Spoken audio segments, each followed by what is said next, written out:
Hoje eu vou falar aqui do item 18, capítulo 5 do Evangelho segundo o Espiritismo. E o título é Bem Sofrer, Mal Sofrer. Eu quero começar escutando o que vocês pensam, qual a ideia que vem na cabeça de vocês quando vocês escutam bem sofrer, mal sofrer.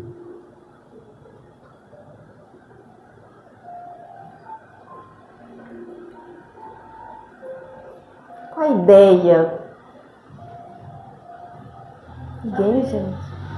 Eu penso em a gente tem que saber aceitar, né? O que a gente está passando, o que a gente chama de sofrimento, como uma coisa que vai nos melhorar, vai nos ajudar. Então, quando eu trabalho assim, na minha mente, eu estou sofrendo bem. E agora, se eu ficar julgando a responsabilidade desse meu sofrer pro cosmos, para Deus, pro outro, aí eu estou sofrendo mal. Eu não estou aproveitando aquela oportunidade. Exatamente. Como que é seu nome? Rosângela.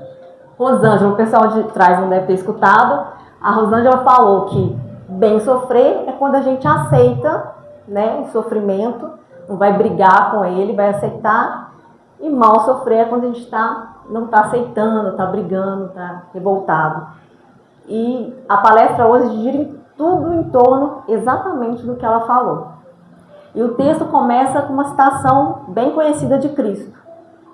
Bem-aventurados os aflitos, porque deles é o reino dos céus. E essa frase, assim, a um primeiro momento, para mim, é meio estranha, assim. Tipo, então se eu for alegre, for feliz, for positiva, não. Você não vai entrar no céu, porque aqui é só quem sofreu bastante, passou por bastante problema. Então essa é a ideia, primeiro, que me veio. Não sei vocês. Parece algo assim meio paradoxal, meio confuso. E aí o texto começa explicando. Quando Cristo disse, bem-aventurados os aflitos, porque deles é o reino dos céus, não se referiam aos que padecem em geral, pois que todos aí sofrem, quer estejam num trono ou num tugúrio. Mas quão poucos são os que sabem sofrer. Quão poucos compreendem as ríspidas privações, as únicas que os poderão conduzir ao reino de Deus. Então aqui está explicando que o quê? Não é qualquer pessoa que está passando por sofrimento, que todos nós passamos por sofrimento. Então aflitos aqui tem um significado, se refere àqueles que passam por aflições físicas, morais, de saúde, perseguições ou qualquer outra turbulência na vida, mas que estão ali com coragem, com fé, ancorados na fé. E isso é muito importante a gente lembrar sempre, quando está passando pelas tribulações da vida, que primeiro, todo mundo sofre. E aí fala, né, quer esteja num trono ou num tugúrio, quer esteja na riqueza ou na pobreza. Todo mundo recebe bênçãos e todo mundo recebe turbulações, né? Tem países que eles, na cultura, eles educam os filhos não para fugir de conflitos. Nossa cultura é muito assim, né? De evitar conflito a todo custo, pedir para não ter conflito, mas tem países que eles educam os filhos explicando a importância, como essas tribulações vão lapidar nossas almas e trazer um crescimento pessoal. Então é muito importante a gente se perguntar o que eu preciso aprender nessa situação tão difícil. É o quê? É compaixão? É perdão? É autoconhecimento? É eu saber como que eu lido nessa experiência? Tem experiências difíceis que a gente passa e as pessoas falam assim, nossa, você está tão bem, eu estaria me descabelando. Outras a gente já se desorienta, sofre, E as pessoas falam, nossa, mas você está sofrendo por causa disso. Então, todo mundo tem um ponto forte, né? Isso também sua sensibilidade, seus pontos mais frágeis, que precisam ser lapidados. Então, é muito importante a gente trazer para a consciência essa questão de que todo mundo sofre. Não é só você que está sofrendo. E não é um castigo, mas uma experiência importante. Quando ele falou assim, saber sofrer, eu até lembrei de um caso conhecido de Chico Xavier, vocês devem conhecer, que ele está no avião, desesperado, gritando, valeu-me Deus, nós vamos morrer. E Emmanuel, o mentor de Chico, aparece e fala, Chico, mas por que você está gritando tanto? O que está acontecendo? E ele fala assim, nós estamos correndo risco de vida. E ele diz, mas o que tem nisso? Vocês não são privilegiados? Tem várias pessoas que estão correndo risco de vida nesse momento. Para de gritar, para com isso. Você imagina estar no avião com uma turbulência e Chico Xavier, um médium, gritando que vai todo mundo morrer. Então ele chama para essa responsabilidade. Mas Chico não se aguenta, né? Ele fala assim, mas eu estou apavorado, eu sou humano, eu vou gritar. E continua gritando. E aí Emmanuel fala assim, mas então prove agora, dê o seu testemunho de fé. Esse é o momento para você dar o seu testemunho de fé. Né? Cadê a sua crença na imortalidade da alma? Então, assim, ele estava passando por uma experiência em que ele estava diante da fraqueza dele, o medo da morte. E aí Emmanuel fala, morra com educação, então, pelo menos, né? Morra com fé em Deus. E ele diz assim, mas como que morre com educação? E é mais ou menos assim, né? Como que a gente vai saber sofrer? Como que a gente pode saber sofrer? E aí eu vou trazer algumas informações, algumas ferramentas aqui para a gente se ancorar nessa fé em Deus, nessa coragem aí. Deixa eu me orientar aqui para continuar.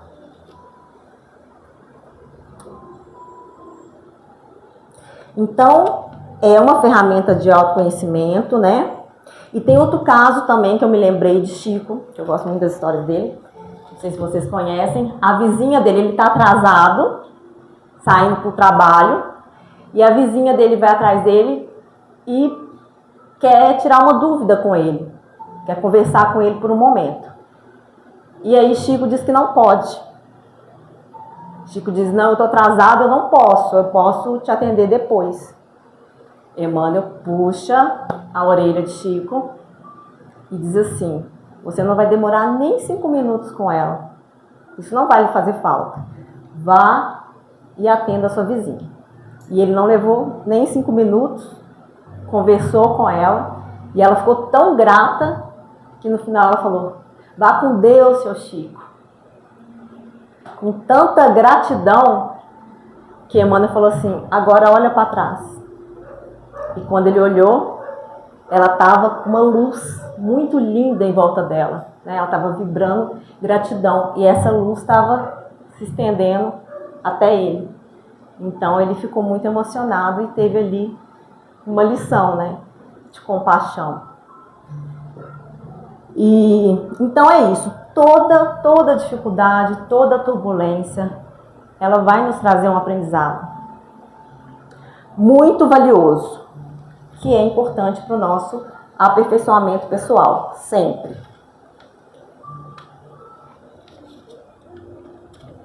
E aí, o outro caso também, eu gosto muito de caso, viu, gente? Porque as histórias, elas fixam mais no nosso inconsciente e é melhor para aprender. Tem um filme também que eu vi há pouco tempo, que chama O Despertar. Você não lembra o filme que a gente viu há pouco tempo, gente? Deixa eu ver se eu anotei aqui. É um filme antigo, de 1990. Tempo de Despertar. Tempo de Despertar. Não sei se alguém aqui conhece esse filme com Robin Williams. E é um caso real que aconteceu na década de 60. Uma epidemia com uma doença desconhecida, mas parecida com o extremo do Parkinson. Então, as pessoas iam ficando muito debilitadas fisicamente, perdiam fala, não conseguiam mais andar. E uma criança de 10 anos foi acometida por essa doença. E a mãe dele falou uma coisa que me marcou muito. Ela fala assim com o médico: quando meu filho nasceu perfeito e saudável, eu fiquei muito feliz. Mas eu achei aquilo muito natural. Para mim era natural que ele nascesse saudável. Mas quando ele ficou doente, eu me questionei por que eu me revoltei contra Deus. Então, quando o filho dela nasceu perfeito, ela não se questionou por que eu mereço essa dádiva de ter um filho perfeito. E a maioria de nós ainda somos assim, né? É natural. Na evolução do nosso planeta, a gente ainda valoriza mais o quê? O negativo. Por que que as aflições causam emoções mais fortes? Né? A revolta é uma emoção muito forte do que uma graça, uma bênção que a gente recebe. A gente acha muito natural, muitas vezes. Tá vivo, tá saudável. Se alguém fala assim, não, fulano tá saudável. Ah, e daí? Então, fulano tá doente. Aí já vem as emoções. Então, nós ainda valorizamos muito mais o negativo. E quando ele fala bem-aventurados aflitos, o que é bem-aventurados? O que é um estado de bem-aventurança? Oi? Desculpa. Felizes. É um estado de graça, de gratidão, de contentamento. E nós vamos chegar lá. Esse é o natural da nossa evolução. É chegarmos nesse nível aí. De não mais brigarmos, resistirmos, né, aos conflitos. E aí, continuando o texto do item 18, diz assim: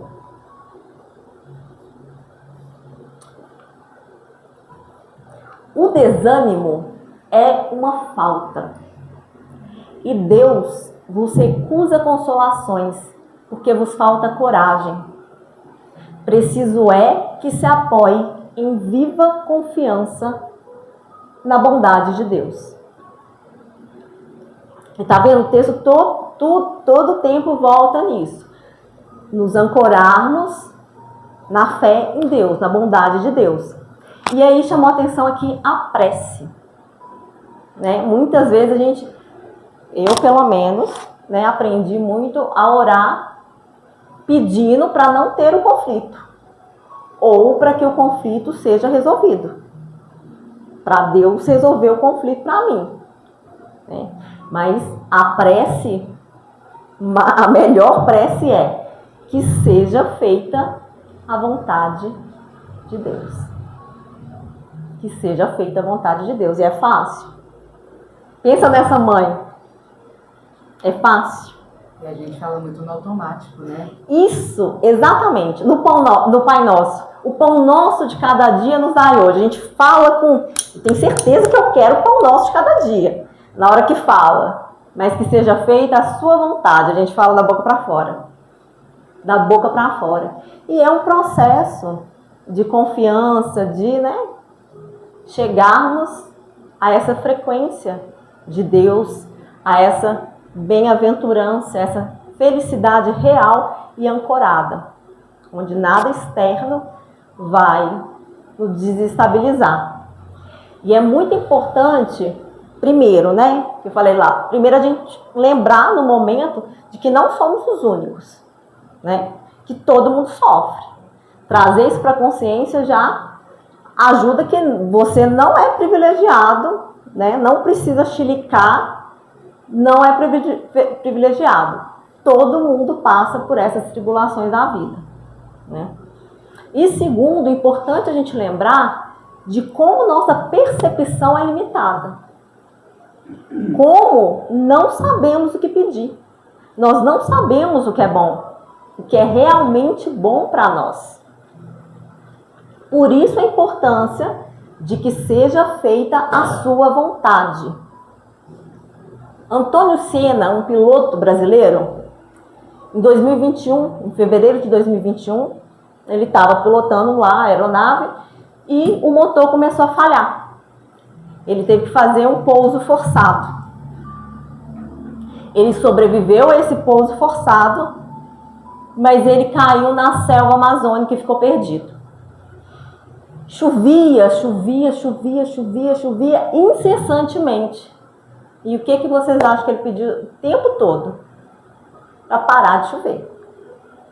Ele rezava para parar de chover, ele não conseguia acender uma fogueira para se aquecer, ele não conseguia fazer a fogueira para sinalizar, para ser socorrido. Ele estava com muito frio, dificuldade de andar com aquela chuva toda e nada de parar de chover. Depois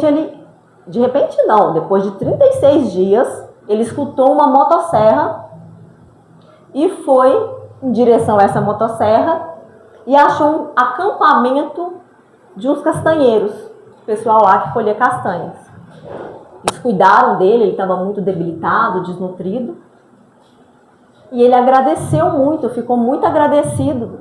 E o que eles falaram? Você não tem que agradecer a gente, não.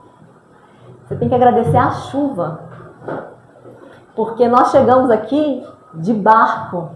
E essa região é uma região muito alta. É uma região que a gente quase não tem acesso, exceto quando chove muito. Precisa chover muito para a gente chegar até aqui. E outra coisa também, o rio subiu o nível e você conseguiu também pegar água da chuva e beber água potável. Porque senão também você não ia sobreviver. E aquilo ali foi um tapa na cara, né?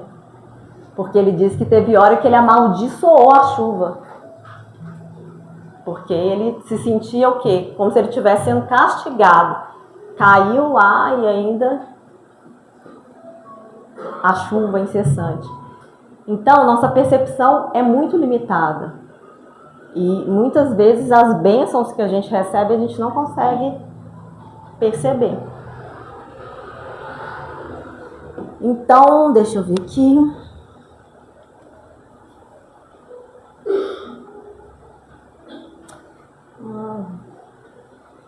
Outra coisa que me chamou a atenção aqui foi o desânimo é uma falta, né? O desânimo. Ânimo vem do latim alma. Desânimo sem alma, sem vontade. E aí ele fala, vos falta coragem. Ele fala aqui que o desânimo vem de uma falta de coragem, que vem de uma falta de quê? De se apoiar na bondade de Deus, na fé. E aí, a coragem me chamou muita atenção aqui, porque o que é a coragem? A coragem ela é o antídoto do quê? Ao contrário de coragem. Medo. Medo, covardia. A coragem, ela é o antídoto do medo. E, né, na literatura, quando a gente estuda emoções, a raiz só existe, na verdade, duas emoções. O amor e o medo. Então, todas as outras emoções que nós chamamos de negativas, a raiva, a inveja, o excesso de preocupação, na verdade, vem da onde? Vem do medo. Sempre. Se você está com raiva, se pergunta, eu estou com medo do quê? Se alguém te ataca com raiva, você pergunta, essa pessoa está com medo do quê? É claro isso? Se alguém quiser perguntar, gente. Sempre. Se alguém falar assim, ó, Lua, não, esse caso aqui não é medo. Pode me falar. Vamos pegar a mãe que ficou revoltada lá. Medo puro. Medo do filho morrer. Medo de não dar conta. Medo. Sempre medo. E o medo é uma emoção, certo? O que são emoções? O que são emoções? O que são sentimentos? Eu não vou entrar muito a fundo, mas eu achei importante porque quando fala de revolta aqui, é emoção pura, gente.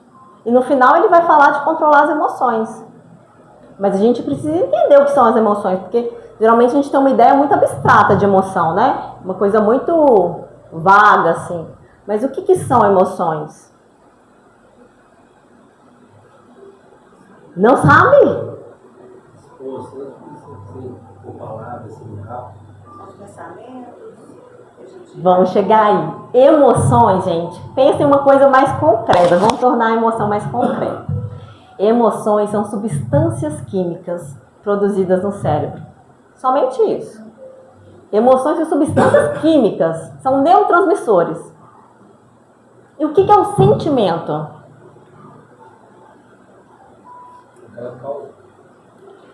É quando nós sentimos as emoções, quando sentimos essas substâncias químicas.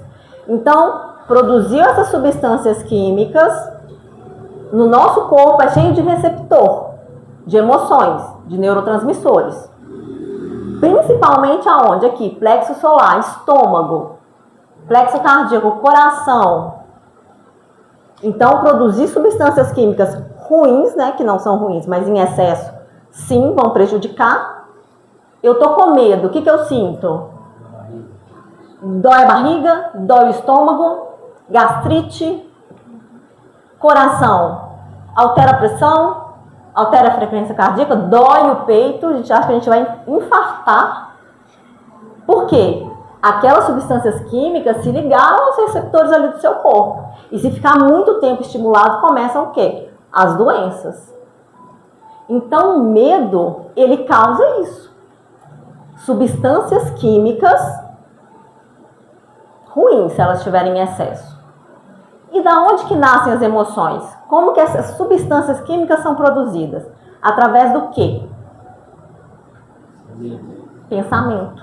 O pensamento pensou, produziu substância química, produziu emoção, sentiu.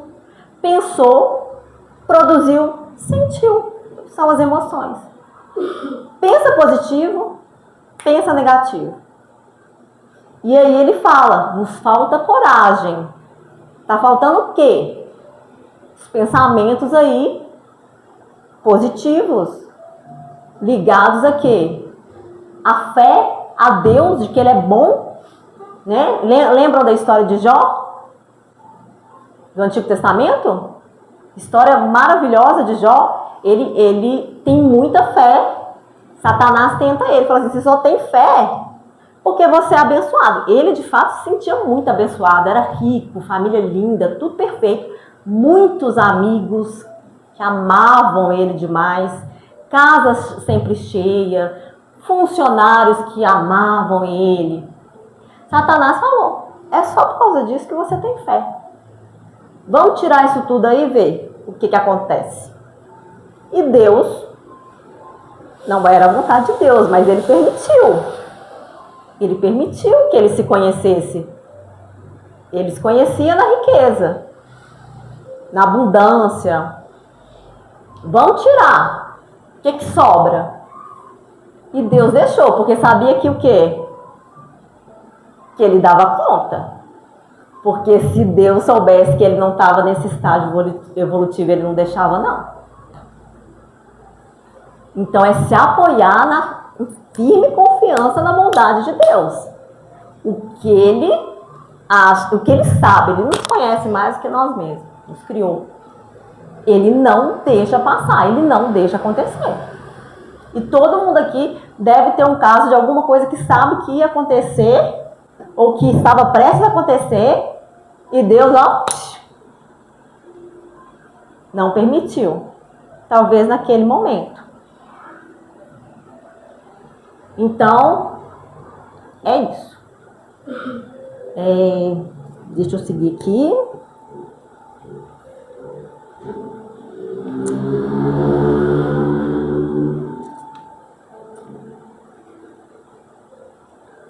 Aí vem assim, ó, depois. Esse aqui eu vou precisar pegar. Muitas vezes, que é o que eu acabei de falar, tendes ouvido que Deus não põe progresso em vossos fracos ombros um fardo por demais pesado.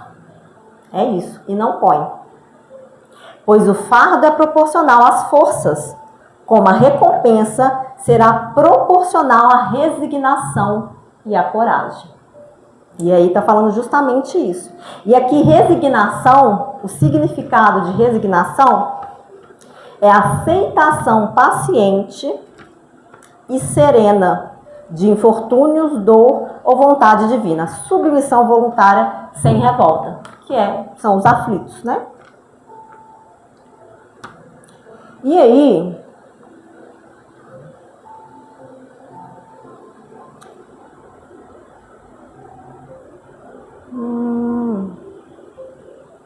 a recompensa superará em magnificência o que a aflição tiver de pungente, mas é preciso merecê-la. E eis porque a vida está cheia de tribulações. Então, é necessário, não tem como fugir. Já falou aí, rico ou pobre, não tem como fugir dessas tribulações da vida. E muitos acreditam que céu e inferno é um lugar.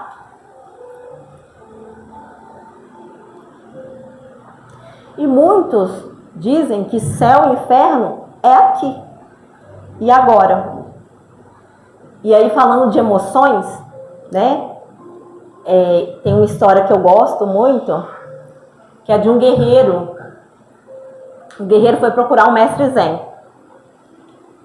E ele chegou lá e falou: mestre, existe mesmo céu e inferno? Porque se existe, onde que estão os portões? Como é que eu faço para entrar? Tem que ter uma porta. Se existe, como que eu entro no paraíso e evito o inferno? E os guerreiros são muito práticos. Para eles é vida ou morte, é bem ou mal. E o mestre sabia disso. Sabia que ele não estava ali atrás de uma filosofia, uma doutrina. Então o mestre perguntou: mas quem é você? E ele disse: eu sou um samurai. E ser um samurai no Japão é uma grande honra. É ser um guerreiro perfeito. E eu não sou só um samurai. Eu sou o líder dos samurais. Até mesmo o imperador me respeita. O mestre olhou bem para ele. Falou: você? Um samurai? Você parece um mendigo. E aí, o ego, a honra do samurai foi massacrada naquele momento. E ele ficou com tanta raiva, tirou a espada, e quando já ia cortar a cabeça do mestre, o mestre rapidamente falou: você abriu os portões do inferno. Você abriu os portões do inferno. Com essa raiva, com esse ego e com essa espada, você abriu os portões do inferno. E ele tinha esquecido totalmente do que ele havia feito ali. Por que ele foi lá atrás do mestre? Ele não foi atrás de aplausos, ele não foi atrás de admiração, mas o ego inflado. Então ele entendeu e ficou muito feliz porque ele tinha encontrado a resposta, sorriu e o rosto dele se iluminou e o mestre falou: agora você abriu os portões do paraíso. E aí explicou para ele que céu e inferno, na verdade, são estágios de consciência. Nós podemos estar no céu aqui e agora, em estado de bem-aventurança, felizes, completos. Tem alguém aqui se sentindo assim? Que bom! E esse é o caminhar, né? Todo mundo vai chegar lá. Todo mundo vai chegar. E essas tribulações, elas vão nos lapidando. Então, gente, lembrar aí, ferramentas para nos lembrarmos para nos ancorarmos, né? Lembrar que o sofrimento é algo comum a todos e que cabe a nós saber sofrer ou não, né? Buscar saber, aprender a importância desse sofrimento. A prece, né? A gente nos lembrarmos de que nossa percepção é limitada e que muitas das vezes a gente não está vendo bênção naquela situação. Uma ferramenta importantíssima também para a gente aí fortalecer essa coragem e desensibilizar, descristalizar esse medo é a meditação. Muitas pessoas ligam, né, pensam na meditação como algo de espiritualistas, mas a meditação ela tem comprovação científica, é biológico. Né? Tem vários tipos de meditar, tem os mantras, mas o mais famoso são as respirações lentas e profundas. As respirações lentas e profundas, elas vão atuar normalizando pressão arterial, frequência cardíaca, vai aumentar massa cinzenta no nosso cérebro para melhorar memória, raciocínio. Então, assim, tem vários, gente, várias harmonizações que acontecem durante a meditação e vai ajudar a produzir o quê? As substâncias químicas que tanto gostamos, dopamina, serotonina, ocitocina, que são aí as emoções boas de bem-estar, porque elas que vão fazer com que a gente se sinta forte, corajosos, com vontade de viver. Elas que nos movimentam. Lembrando disso também, eu lembro de uma professora minha na faculdade que ela sempre falava que a vida é o quê? É movimento. A morte é a ausência de vida. A ausência de movimento. Então, esse movimento, essas tribulações, a gente precisa lembrar. Tô olhando, eu acho que você já foi minha professora. Como que é o nome da senhora? Selma foi minha professora de matemática? Eu trabalhava na escola, na coordenação.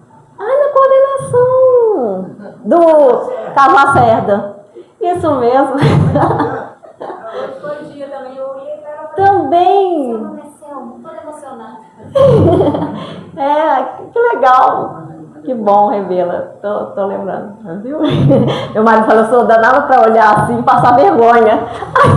Aí eu paro no meio da palestra, a gente fica emocionada, né? E as emoções. Tô num momento de turbulência, viu, gente? Eu tô na palestra, tô num momento de turbulência. As emoções estão meio malucas. Aí eu vi e não aguentei. Desculpa, gente. Mas então, voltando. A meditação, Alguém tem alguma pergunta, gente, sobre meditação, sobre a prece? Nada, gente? Deixa eu ver o horário aqui para...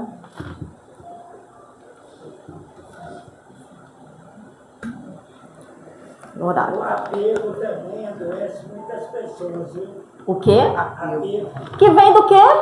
Deixa eu ver se vocês vão passar hoje. Do medo.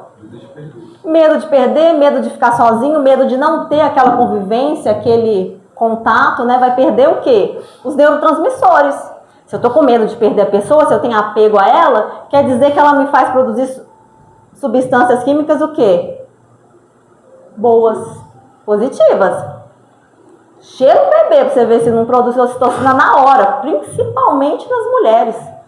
Nossa, lembrar de cheiro de bebê, não é? Quem não gosta? Então, é tudo isso. Gente, lembra disso. As emoções que temos como negativa, em excesso. Porque tudo é excesso. Por exemplo, o apego é um excesso. A preocupação, ela é ruim em excesso. Se não tiver em excesso, ela é boa.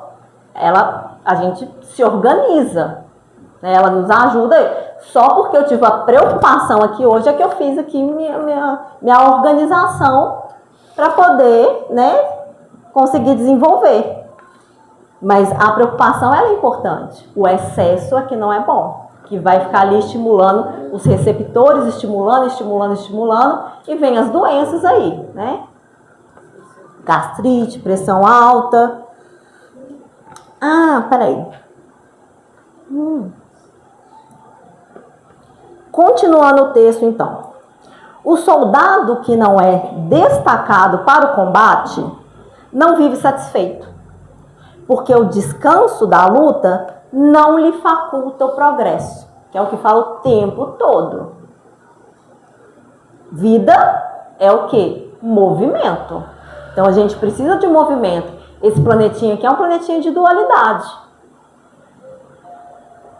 A gente só sabe que é bom porque existe o mal. Então é preciso esse movimento. Sede qual soldado e não cobiceis um descanso que vos debilitará o corpo e entorpecerá a alma. Então, ficar estagnado é bom? Ficar sem aprender é bom? Criança gosta de tarefa escolar? Gosta de prova, de para casa? Eu também não. Mas vai aprender? Não, e nós somos eternas crianças, né? Muitos de nós não gostamos resistimos às lições. Ficar insatisfeito quando Deus nos conduzir à luta.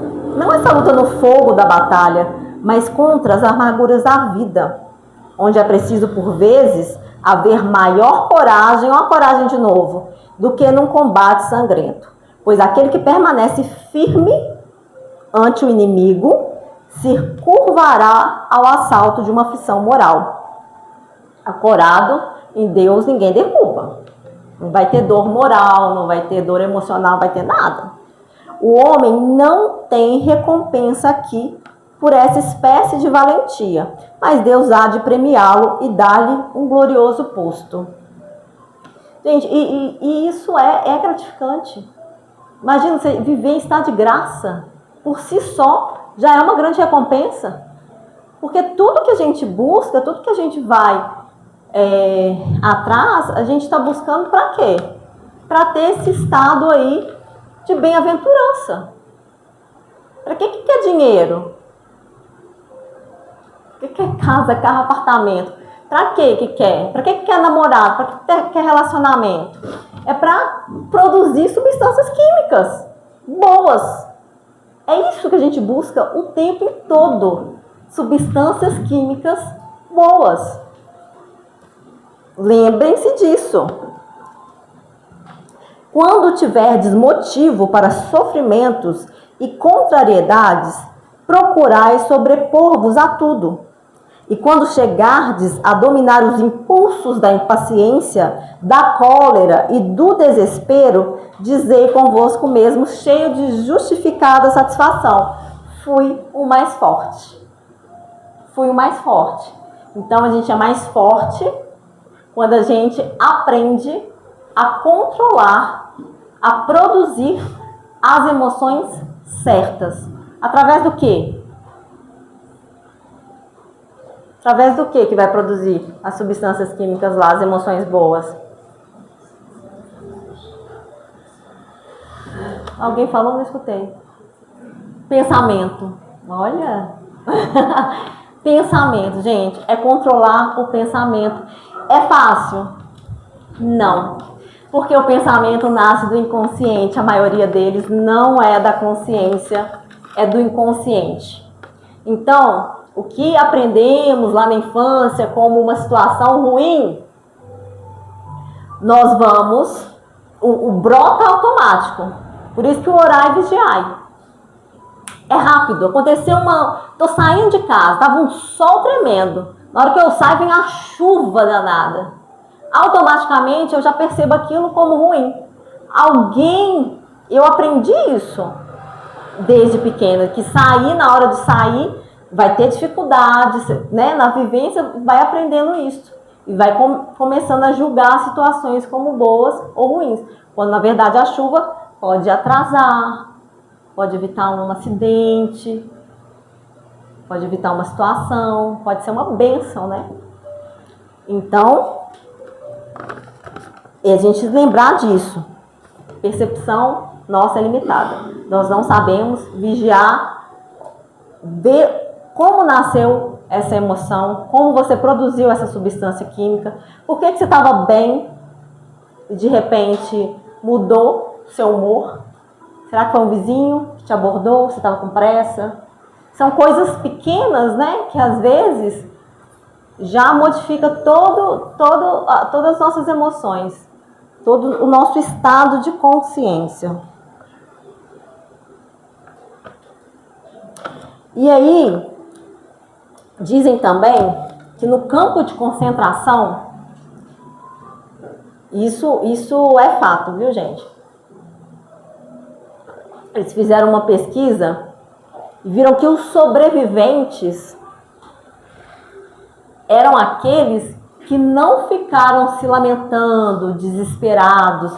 A maioria dos que se lamentaram e se desesperaram morreram nos campos de concentrações. E aqueles que procuravam ajudar, que estavam ali com coragem, pegavam, dividiam comida, tentavam ajudar, organizar lá a situação, mesmo no desespero, esses foram sobreviventes. Então tem um caso lá que eles juntaram, um pessoal juntaram para poder passar o tempo e aprender. Tipo assim, o que você sabe? O que você faz? O que você sabe? Me passa aí. E eles começaram a ensinar uns aos outros e esses sobreviveram. E os que ficaram lá se lamentando, desesperados, acabaram falecendo. Por quê? Porque produziram substâncias químicas ruins. Desequilibraram todo o corpo, né? Provavelmente aí adoeceram, a pressão subiu e tudo mais.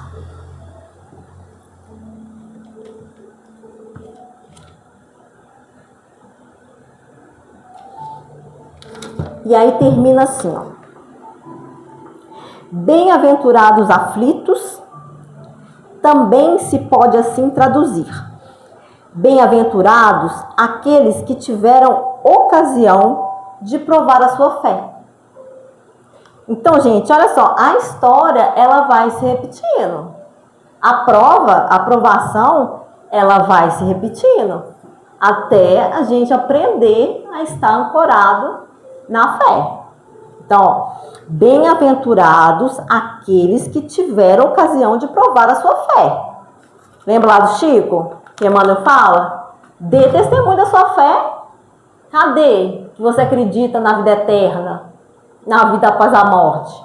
Então, foi uma situação ali de aprendizado, dele mostrar a fé. Firmeza, perseverança e submissão à vontade de Deus. Ai, vai chegar esse dia.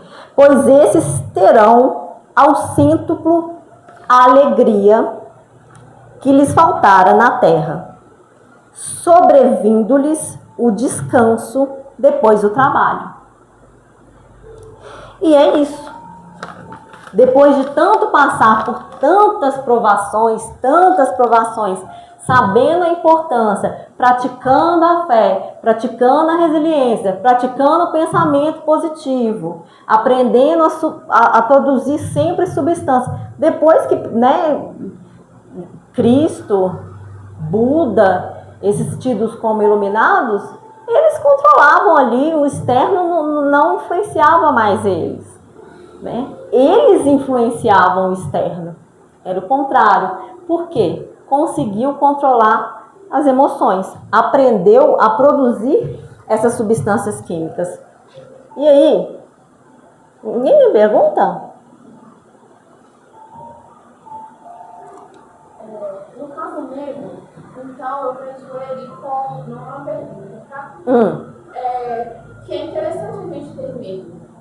Não o medo em excesso, mas o medo te faz ficar em movimento. Porque aí você produz ali substâncias do medo, mas você não deixa aquela substância crescer dentro de você. Você consegue criar as substâncias boas, então você acaba indo com medo mesmo, sabe? Tipo, tenho medo, mas eu vou assim mesmo. Exatamente. Esse é o medo que não tem excesso. Porque qual a função do medo? é proteção. Medo é proteção. Preocupação é proteção. Como eu falei, para você se organizar. E é isso aí que você falou. Então, eu tenho medo, eu preciso ter medo, eu preciso ter uma preocupação para eu me programar, para eu me preparar. Mas, no estado consciente, se a gente começar a questionar muitas vezes o medo, a gente consegue controlar eles, né? Então, eu tenho um médico marcado para a semana que vem. Eu vou ficar toda hora pensando, me programando? Tá na hora? Né? Eu tinha uma época que eu tinha um pânico tremendo de atrasar. Eu calculava para chegar 1 hora adiantada nos lugares. Esse tempo foi crescendo, até que eu fui para a faculdade. O ônibus estragou. Teve que descer todo mundo. Entrou no outro ônibus. O que vocês acham que aconteceu? Bateu o outro ônibus. Teve que todo mundo descer, pegar outro ônibus. Vocês acham que eu cheguei atrasada? Não. E aí isso me preocupou. Isso me chamou a atenção. Eu falei, qual que é a chance disso acontecer? Muito baixa. E qual o problema se eu chegar atrasado por causa disso? Porque não foi culpa minha. Então, isso me despertou que eu estava ali em excesso. Era um medo de chegar atrasado. E o medo sempre vem o quê? Do ego, gente. Sempre do ego. A culpa é sempre do ego. O medo em excesso estaciona também. Oi? O medo em excesso estaciona. Paralisa. Paralisa, não flui. Porque o medo é contração. O medo é contração. Você vai contraindo o corpo. E aí você falou desses neurotransmissores que são importantes do medo. Porque o medo é para quê? Diante do medo é o quê? Ele é proteção. A raiva é luta ou fuga. Então você precisa preparar o quê? Fisicamente. Ou você vai sair ou você vai atacar. Então, como que o nosso corpo acontece? Como ele se comporta no medo? Contrai. A gente dá força, que você fala, dá uma força. Se tiver com muito raiva, você fala assim, dá uma cobra que eu pego, porque é uma sensação de poder. Por isso que muita gente é viciado em raiva. Nós somos viciados em raiva. Nós somos viciados em emoções. Porque a raiva, ela dá a sensação de poder. Falsa, né? Mas aí a gente não precisa mais dessa luta ou fuga. A gente pode... Neurotransmissores, eles estão te contando uma coisa muito importante sobre você. As emoções são valiosas. Elas são comunicadores. A gente precisa entender. Se eu chego aqui e te cutuco, e te incomoda, o que vai acontecer, gente? O incômodo é o quê? É uma emoção. Produziu substância química. Eu vou lá e cutuco de novo. O que vocês acham que vai acontecer? Vai produzir mais substância química. O que o corpo dela está falando? Ou age aí. Ou sai fora, ou mata. E aí, muitas das vezes, o que a gente faz? A gente não fala nada. A gente vai deixando. No outro dia, No outro dia, de repente, Não é assim que a gente faz? A gente não escuta as nossas emoções. Porque ela podia, da primeira vez, falar assim aqui. Eu não gosto que me cutuca. Você pode parar, por favor? Tá no quadrado dela. Eu falo que a raiva é a emoção do quadrado. Tá dentro do quadrado dela falar isso, não tá? Não vou falar que eu vou fazer papel de chata. Então você vai produzindo aí substância química. Porque é direito todo seu. Eu tô sendo invasiva. E é gostoso quando a gente começa a aprender isso e questionar as emoções, entender o que elas estão falando sobre nós. Ou então pode ser o quê? A resignação. Pode cutucar, eu vou trabalhar isso. Vamos lá, que gostoso, parece uma massagem. São formas de a gente trabalhar também, a aceitação. Então, as emoções, elas pedem movimento, gente. Pede movimento sempre. Deixa eu ver o horário aqui. Alguém tem mais alguma pergunta? Eu quero fechar com uma história também que eu amo. Vocês gostam de história? Essa história, então guardem essa história bem no coração de vocês, que ela é muito legal. Então, ó, eu falei aqui, deixa eu voltar. O que a gente precisa trazer para consciência na hora das nossas turbulações da vida. Entender que isso é comum a todo ser humano, tá? Não somos privilegiados. Todo mundo recebe bênçãos, todo mundo recebe também as tribulações aí. É importante nos motivarmos sempre, gente, sempre. Pensamento falando coisas boas de motivação. Eu sou alegre, eu tô feliz, mesmo que seja mentira, gente. Isso vai melhorar, isso vai ajudar a produzir substâncias químicas boas. Lembrem disso. Emoções são substâncias químicas. A meditação é uma ferramenta. 3 respirações lentas e profundas, gente, já é o suficiente para ajudar muito aí. A trazer a nossa consciência, a acalmar, a nos ajudar a passar por essas tribulações. E lembrarmos que nossa percepção é limitada. Nossa percepção é limitada e muitas vezes a gente precisa se ater aos fatos. Não ficar criando historinha. Porque o medo, a preocupação em excesso, faz com que a gente comece a criar historinha. Mas e se? E se acontecer isso? E se o ônibus quebrar e depois quebrar outro, depois quebrar outro? E começam as histórias. Então tem uma história de um homem que tinha um lindo cavalo. Esse é um exemplo clássico dessa nossa percepção limitada e dessa questão de nos atermos aos fatos. O homem tinha um lindo cavalo. E o cavalo era tão raro que até mesmo imperadores se ofereciam para comprá-lo pelo valor que o homem quisesse. Mas o homem sempre se recusava a vendê-lo. Um dia, o homem percebeu que o cavalo não estava mais no estábulo. A notícia se espalhou por toda a região. E todos iam falar com o homem. Nossa, como você é azarado! Você podia ter ganhado muito dinheiro com aquele cavalo. Mas você foi teimoso e tolo. E agora você não tem nada. O homem, que era muito tranquilo, apenas sorria e dizia: não diga besteiras. Tudo que podemos dizer é que o cavalo não está mais no estábulo. Nada além disso. Vamos deixar o tempo passar e ver o que acontece. 15 dias depois, seu cavalo voltou. E não voltou sozinho. Ele trouxe consigo uma dúzia de lindos cavalos selvagens que viviam na floresta. Todos se reuniram e disseram: o homem tinha mesmo razão, agora é que ele vai ter todo o dinheiro que ele quiser. Foram até o homem e disseram: perdoe-nos, nós não podíamos prever o futuro, nem conhecemos os caminhos de Deus, mas você, você é formidável, talvez possa prever o futuro. E ele disse: não digam besteiras, não se pode prever o futuro, não sabemos o que vai acontecer amanhã. Tudo o que podemos dizer é que o cavalo voltou com outros 12 cavalos. No dia seguinte, o filho único do homem, um jovem rapaz, ao tentar montar em um dos novos cavalos, caiu e quebrou as pernas. Todos foram falar com o homem. Você tinha mesmo razão, não se pode prever o futuro. Esse cavalo deve ser amaldiçoado. Isso sim, era melhor que ele nem tivesse voltado. Agora seu filho vai ficar aleijado para o resto da vida. O homem apenas sorriu e disse: não digam besteiras. Tudo que podemos dizer é que meu filho caiu e quebrou as pernas. Nada além disso.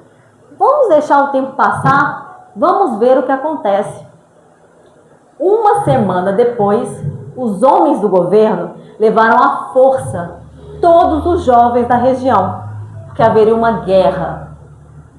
Exceto, claro, o filho do homem que estava com as pernas quebradas. Todos foram se lamentar com o homem. Levaram os nossos filhos e eles serão todos mortos na guerra. Vamos envelhecer sozinhos, mas você terá o seu filho sempre ao seu lado e talvez ele fique curado. E o homem disse: não digam besteiras. Tudo o que podemos dizer é que o filho de vocês foram levados e que o meu ficou. Nada além disso. E essa história traz essa reflexão, né?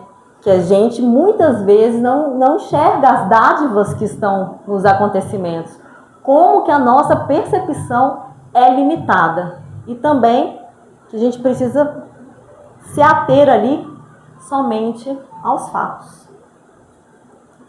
E é isso, gente. Muito obrigada pela atenção, pela presença.